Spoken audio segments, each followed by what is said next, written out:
139 days is when we make our decision. Locally here in Arizona, just to give you a little context to that statement, a group of anonymous, I love how the news uses anonymous sources.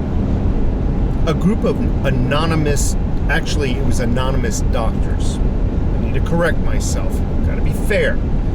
Group of anonymous doctors, according to the news, about 40 of them wrote a letter to our governor, Doug Ducey, claiming that he should mandate a law, should write a law to where everybody in the state of Arizona must wear a mask in public. Anonymous. You know why they use the word anonymous? So you can't and I can't do the research and find out who these people are, to find out if it's even true. For all I know, no doctors wrote a letter, and the news is just reporting it.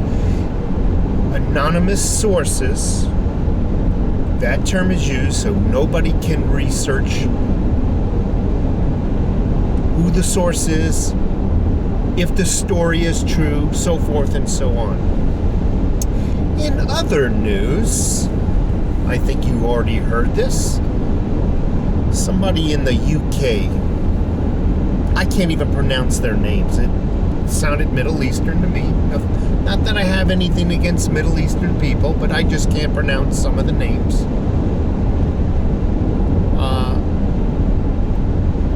Pressured the makers of Rice Krispies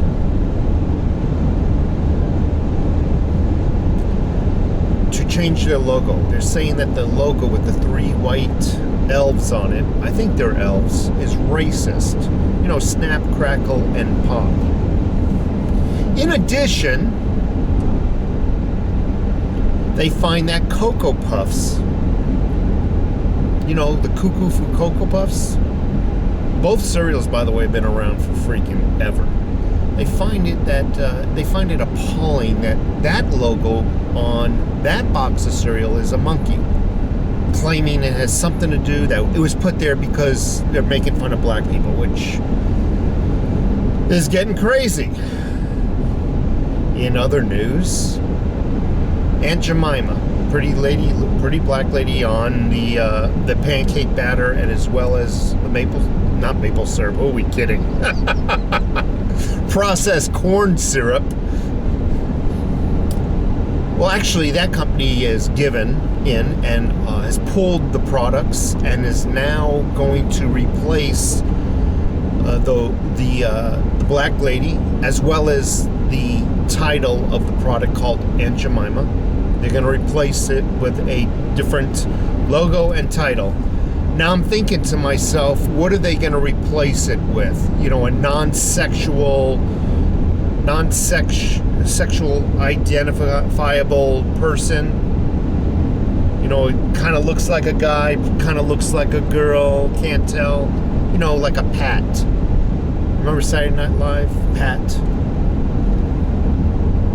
Probably you're not going to be able to tell its gender, nor its, you know, is that a Mexican? Is it black? Is it white? You're not going to be able to tell. Indistinguishable Pat, we'll call it, with a totally different product name. They've given in.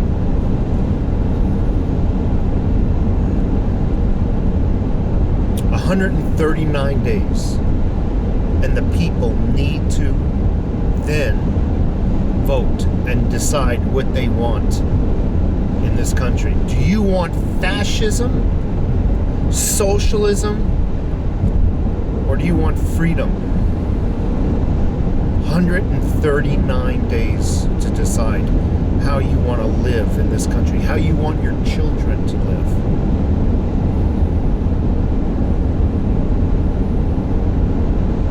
for a few years now. Actually, more than a few years, because it was occurring in Obama's term as well. A lot of statues were being torn down in the South. They represented racism, it was told to us. To me, it represented history. And in order to not repeat our mistakes, it's quite important to keep history around. But Antifa and all those other groups said, no, it's racist. They represent repression.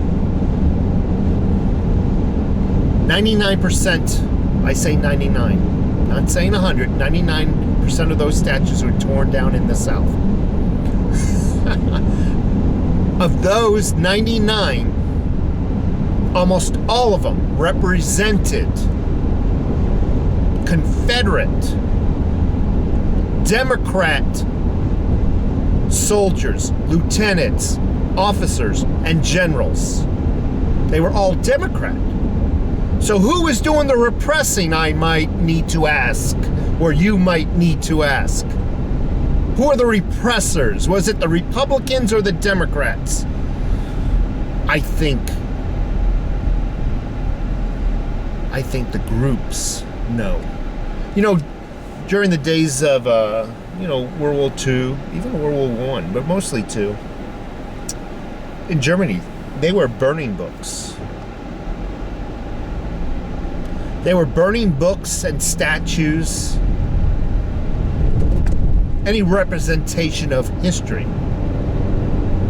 Was it to protect the people? Or was it to hide the truth? Was it to destroy any tools to teach the young that were growing up at the time? Because if it's destroyed, hey, you don't have learning tools, you don't have books, you don't have nothing. They can't learn anything other than the new history. And is that what's going on today, really? Is it really about tearing down those statues because it represents oppression, or are they trying to hide the truth? That it was actually Confederacy, it was actually Democrats that were doing the repressing, that were buying slaves and holding slaves. Is that really what's going on in the disguise of it represents our oppression? I'll let you folks be the judge of that. And because of that as well, you have 139 days to make your decision.